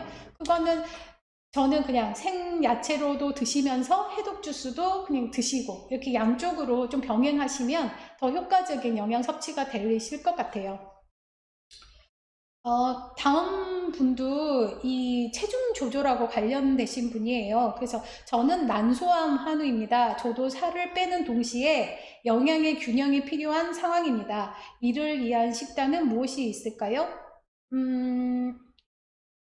이 부분은요, 제가 희망정보센터에 체중 감량하는 식단을 드릴게요. 그래서 뭐 메일로 보내드리던지 아니면은 뭐 어떻게 좀 전달될 수 있도록 제가 의논을 해보겠습니다. 여기에서 말씀드릴 수 있는 것은 계속 똑같은 얘기밖에는 안 되거든요. 그래서 예를 들어서 아침 식사는 뭐 아까 말씀드리듯이 고구마나 우유나 이런 간단한 거 드시면서 점심이나 저녁은 어떻게 드셔야 되는지, 아니면 매 끼니를 350에서 400kcal 정도로 드시면서 총 하루의 열량을 뭐 1600, 1700 정도로 맞추면은 어떤 식단을 드셔야 되는지 하는 부분은 제가 희망정보센터로 정보를 의논해서 전달을 해드릴게요. 그래서 그 식단을 받아보실 수 있게 제가 상의를 해보겠습니다. 그게 훨씬 더 도움이 많이 되실 것 같아요. 저는 전립선암 2기 한우입니다. 매일 먹는 반찬 중 장 건강을 위해 필요한 반찬은 무엇이 있나요? 아까 말씀드린 것처럼 식이섬유, 그러니까 불용성 식이섬유, 수용성 식이섬유, 그래서 하루 야채 350g 정도 섭취를 하시는데, 이 350g이 녹황색 채소도 들어져 있고 담색 채소도 들어져 있고 그리고 버섯류도 들어져 있고, 이렇게 하시면은 식이섬유 하루에 필요한 양이 아까 남자 같은 경우에는 30g, 여자는 20g이었잖아요. 그만큼의 식이섬유가 다 섭취가 된다라고 보시면 되세요. 특별히 식이섬유 계산해가지고 드실 필요도 없고, 야채 350g을 드시면은 식이섬유가 하루 섭취한 양만큼 다 섭취가 돼서 장이 깨끗하게 이렇게 배설될 수 있도록 밀어낼 수 있는 연동 운동이 제대로 이루어질 수 있기 때문에 훨씬 장 건강을 위해서 좋고, 여기에다가 이제 플러스 더 시킨다면은 유산균이라든지 뭐 비피도수균이 많이 들어져 있는 그런 음식들, 아니면 뭐 요구르트, 유산균 음료 드신다든지 이런 식으로 해서 운동시키면은 장을 좀 관리를 하시면은 도움이 되실 수 있습니다. 올리고당이 프리바이오틱스면 음식할 때 꿀보다 올리고당을 넣는 것이 더 좋나요? 라고 하셨는데, 꿀은 꿀대로, 올리고당은 올리고당대로 역할은 다릅니다. 근데 올리고당이 어쨌든 프리바이오틱스의 역할로만 본다면은 올리고당이 더 효과적이고요. 근데 이제 꿀은 꿀대로 이 안에 살균작용도 있고 뭐 폴리페놀 성분이라고 하는 그런 여러 가지 그 미네랄 성분도 들어져 있고 하기 때문에 만약에 음식 하실 때 올리고당으로 변화를 시킨다면 꿀은 그냥 꿀차를 드시던지 레몬차로 해서 드시던지 해서 꿀도 하루에 좀 많이 드시면 이것도 결국은 당이거든요. 그래서 많이는 아니시고 꿀과 올리고당을 적당히 분배하셔서 섭취를 하시면 둘 다 좋은 식품이에요. 꿀만도 좋다고 할 수 없고 올리고당만도 좋다고 할 수가 없으니까 그냥 이거는 올리고당은 올리고당대로 꿀은 꿀대로 각각 섭취를 하시면 하루에 2가지 섭취는 또 동시에 되는 거잖아요. 제가 한번 말씀드렸었는데 하루에 30가지 이상의 식재료를 섭취를 하면은 우리가 아주 영양적으로는 뭐 미량 영양소도 있고 많이 필요로 하는 영양소도 있고 뭐 그렇지만은 그런 전체적인 영양소들이 다 섭취가 될 수 있다 그러거든요. 그러니까 내가 조금 더 다양하게 드시는 게 훨씬 내 몸에는 효과적으로 활용되어진다 라고 보시면 될 것 같습니다. 네, 이렇게 해서 이제 질문 내용 정리를 하셨고요. 혹시 질문에 뭔가가 답이 애매하다, 뭔가 내가 원하는 답이 안 나온 것 같다, 뭐 이러시면은 또 저희 희망정보센터로 연락을 주시면 제가 또 받아서 추가적인 답변 해드릴 수 있게 전달해 드리겠습니다. 그래서 더 궁금하신 거 있으시면은요, 말씀해 주세요. 네. 다음에 이제 면역업 시키는, 그리고 장에 조금은 도움이 될 수 있는 레시피 2가지를 준비를 했는데요. 첫 번째 게 건강 샐러드입니다. 그러니까 이 건강 샐러드는요, 여기 재료는 당근, 양파, 양배추, 건포도 그냥 아주 쉽게 이렇게 저희가 구할 수 있는 그런 식재료로 했고요. 여기에 이제 각각의 영양소 성분들을 조금 설명을 해뒀어요. 그래서 당근에는 비타민 A, 올리브 오일은 아시죠? 불포화 지방산, 필수 지방산이 엄청 잘 들어져 있는 그런 식재료로 콜레스테롤을 저하시키고, 왜냐면 뭐 아니면 혈전이나 뭐 이런 것들을 좀 예방할 수 있고, 그렇게 됨으로써 면역력이 업되어지고 피부 점막도 강화시켜주고, 이건 비타민 A가 또 많아서 그렇게 같이 혼합적인 역할을 하는 거고요. 그리고 비타민 E, 요거는 또 항산화 작용하는 거잖아요. 그리고 건포도 같은 경우는 철분이나 미네랄이나 뭐 항산화 작용을 하는 여러 가지 우리가 알지 못하는 각각의 성분들이 들어져 있습니다. 그리고 건포도 같은 경우는 아까도 말씀드렸지만은 마른 과일은 또 이렇게 정장작용에도 좀 도움이 되는데요. 근데 한 가지만 기억을 하시면 안 되세요. 아, 마른 과일이 정장작용에 도움이 된대. 마른 과일 많이 먹자 해서 또 건포도 많이 드시면은요, 또 엄청난 부작용 있는 거 아시죠? 이거 뭡니까? 당이잖아요. 그런데다가 수분도 없는 당이에요. 엄청난 당 함량이 높으니까 당뇨 있으신 분은 절대 안 드시고, 체중 감량하시는 분도 적당히 드셔야지, 많이 드시면은 요거 한 가지만 보면은 좋을지 모르지만 전체 내 몸으로 보면은 또 적당량은 아니니까요. 그냥 약간 티스푼으로 한 수저, 두 수저 정도가 지금 적당량이라고 보시면 될 것 같아요. 그래서 지금 만드는 방법을 보면은요, 당근과 양파 같은 두께로 채 썰어서 소금, 후추 간 한 다음에 올리브 오일을 넣고요, 가볍게 전자레인지에 돌렸습니다. 이게요, 당근 같은 경우는 지용성 비타민이잖아요. 당근에 들어있는 비타민 A는 지용성 비타민이거든요. 그래서 기름이 들어가야지만이 우리 몸에 들어왔을 때 흡수력이 높아집니다. 그래서 당근 조리할 때 올리브 오일을 살짝 넣었어요. 그래서 우리 몸에 들어왔을 때 흡수력이나 이런 것들을 더 증가시켜주기 위해서 여기에 저희가 당근하고 양파하고 전자레인지에다가 데웠거든요. 근데 또 여기 전자레인지 싫어하시는 분 계시잖아요. 전자레인지에다 놓으면은 생명의 뭐 이런 물질들이 다 죽는다. 또 이런 것들, 이런 얘기들 때문에 전자레인지 꺼려 하시는 분들 계시거든요. 근데 이거는 뭐 과학적으로 증명된 것도 없고, 그러니까 이거는 그냥 개인적인 기호인 것 같아요. 그러니까 쓰셔도 되시고 안 쓰셔도 되시는데, 만약에 전자레인지 싫으신 분은 그냥 기름에 살짝 볶으셔도 괜찮으십니다. 아니면은 나는 기름 소화 잘 안 되니까는 기름에 볶는 것도 싫어 했을 때는 그냥 물에 데치셔도 괜찮으세요. 그리고 양파 같은 경우는 여기에다가 살짝 가열한 이유가 향이 독하고 좀 매운맛 때문에 가열을 한 거거든요. 그래서 그냥 나는 양파는 아삭한 게 좋아 하셨을 때는 물에다 담궜다가 사용하셔도 괜찮으세요. 그래서 그냥 이런 재료들은 나의 기호에 맞춰서 그냥 활용하시면 되세요. 조리든지 삶든지 볶으시든지 내가 좋아하는 그런 조리법으로 활용을 하시면은 전혀 문제가 없으십니다. 대신에 이건 지금 샐러드잖아요. 샐러드니까 조금은 아삭, 씹는 식감 이런 것들을 좀 즐길 수 있도록 식재료만 좀 정리를 해주시면 될 것 같고요. 그래서 여기에 너무 간단한 재료잖아요. 당근, 양파, 양배추, 요거는 건포도 대신에 크랑베리로 준비를 했거든요. 왜냐면 색깔이 좀 더 예뻐서 이걸로 했는데 건포도도 상관이 없습니다. 아니면 뭐 블루베리 말린 것도 상관없으세요. 그래서 집에 있는 그 어떤 것도 그냥 말린 과일로 준비를 해 두시면 될 것 같습니다. 그래서 지금 너무 간단해서요, 이거 요리라고 할 수 있을까 하는 생각이 들 정도인데, 근데 이거 다 섞으셔가지고 버무르시면은 끝입니다.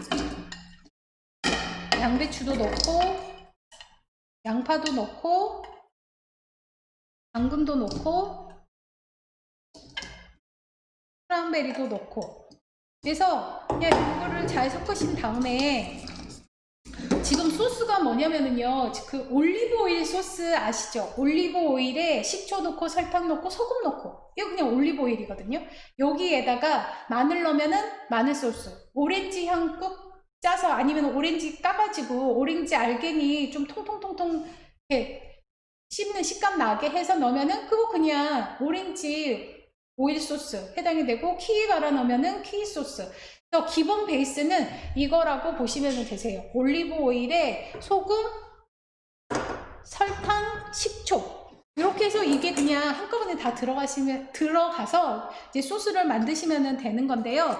이때 소금하고 설탕 같은 경우는 동량으로 넣어주시면 되시고요. 그리고 소금은 그냥 이거에 그 티스푼으로 하나? 네, 그 정도로만 넣어서 그냥 짠맛만 가미해 주신다라고 생각을 하시면 되거든요.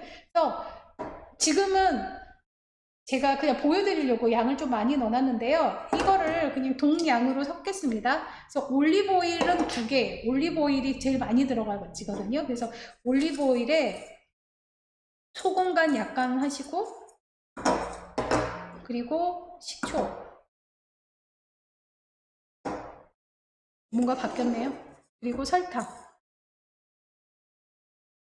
네, 이렇게 해서 잘 섞이면은 이게 식초가 들어가서 소금, 그 올리브 오일하고 이게 경계가 생기거든요. 그래서 경계만 생기지 않을 정도로 잘 저어주시면은 식초하고 설탕이 녹으면서 이게 약간 그 불투명한 이런 흰색으로 변해지거든요. 그래서 이렇게 잘 섞으신 다음에 여기에다가 넣고 한번 버무려 주시면은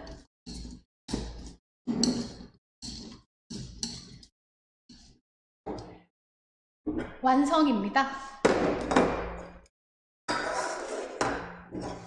저희가 그 요리가 주가 아니기 때문에 조금은 네, 양해해 주실 거라고 믿고,